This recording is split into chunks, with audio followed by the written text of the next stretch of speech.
Olá! Nessa unidade, nós vamos falar sobre as funções da avaliação diagnóstica, formativa e somativa.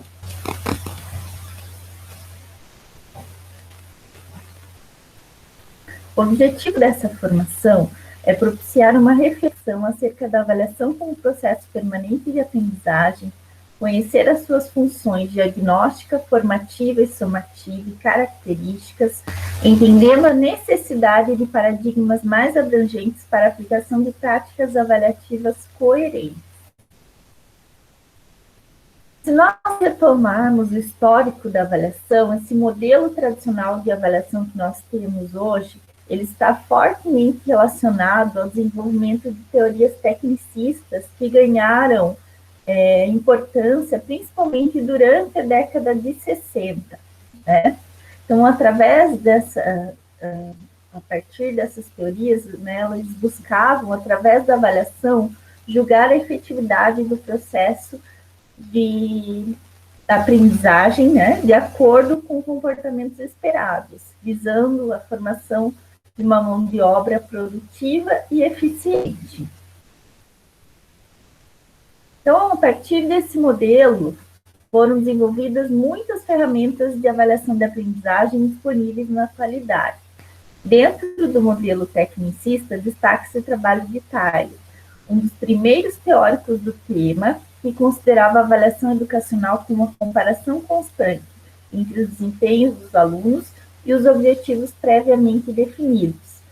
Então, a avaliação assumiu por décadas a identidade, né, dessa avaliação, um instrumento para análise do desempenho final, né? E até hoje isso influencia muito na questão da avaliação na escola.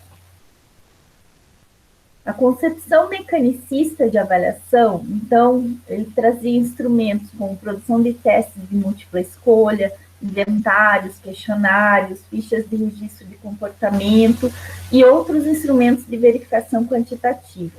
Então, o foco dessa avaliação, né, o foco desses instrumentos, sempre estava centrado na memorização de conceitos. Então, aqui nós vamos trabalhar, né, qual a relação da avaliação com a função social da escola, né?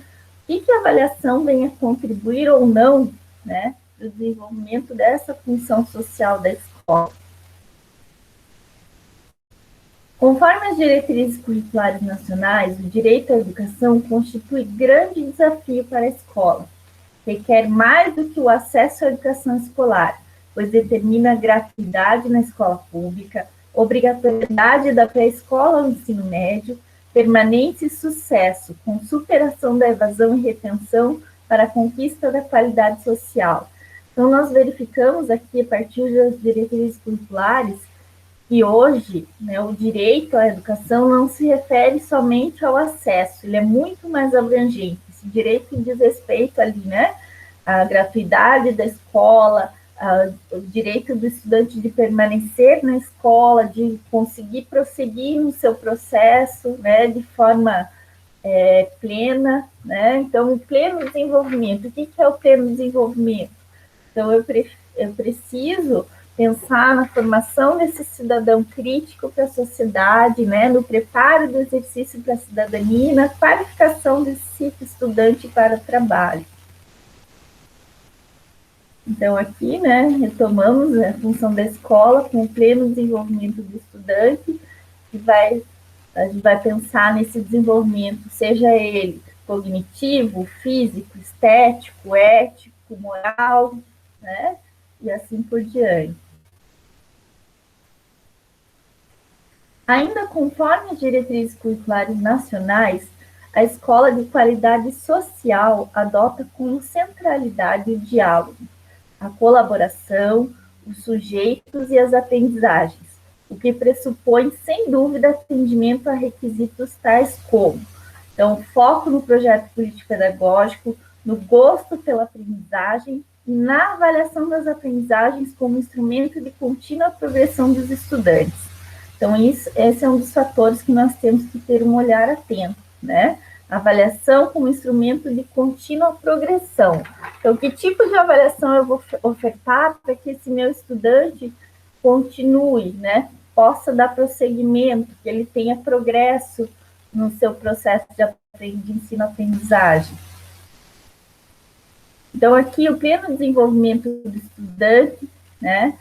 Eu preciso garantir, então, o meu direito do aluno em aprender, e eu preciso contextualizar, para eu garantir esse direito, eu preciso contextualizar os diferentes ritmos e modos de aprender. Tem que entender que os meus alunos não aprendem da mesma forma, que os ritmos são diferentes, e eu preciso trazer uma contextualização e trazer esses diferentes ritmos para que todos possam acompanhar e avançar.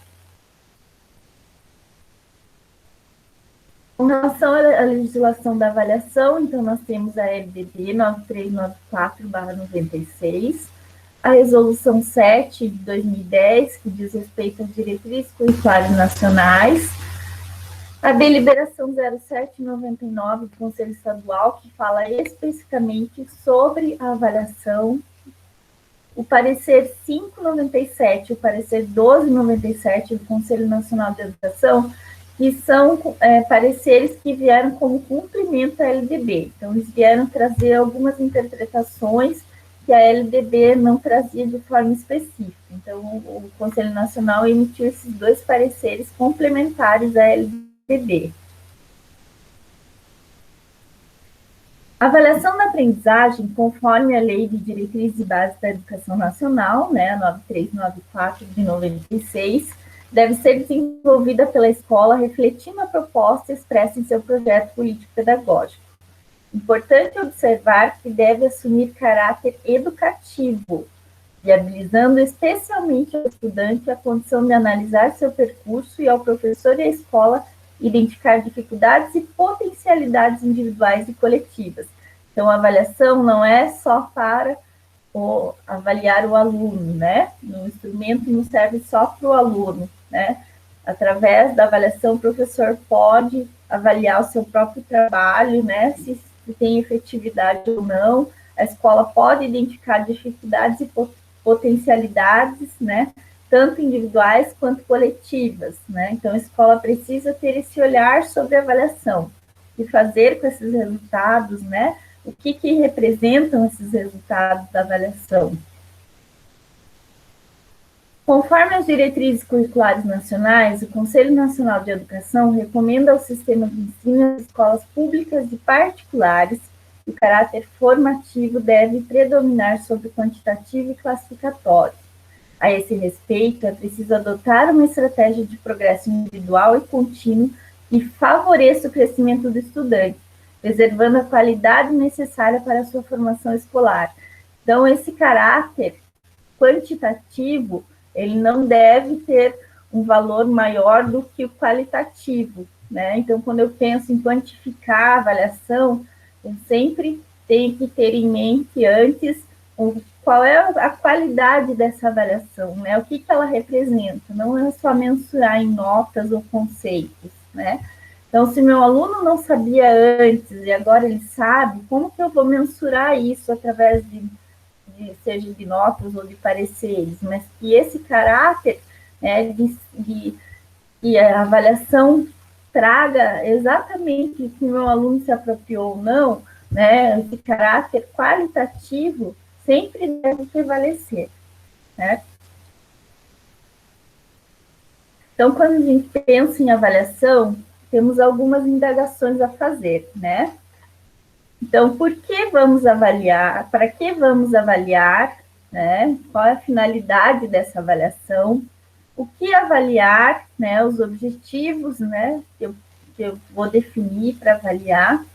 Quem avalia? Então, eu tenho que determinar os sujeitos. Como avaliar? Né? Então, aqui refere-se aos procedimentos e aos instrumentos que eu vou utilizar nessa avaliação.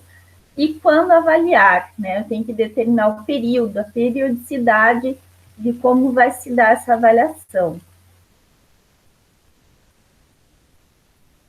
O trabalho de Bloom, Hastings e Madaus influenciou especialmente o planejamento educacional de várias gerações.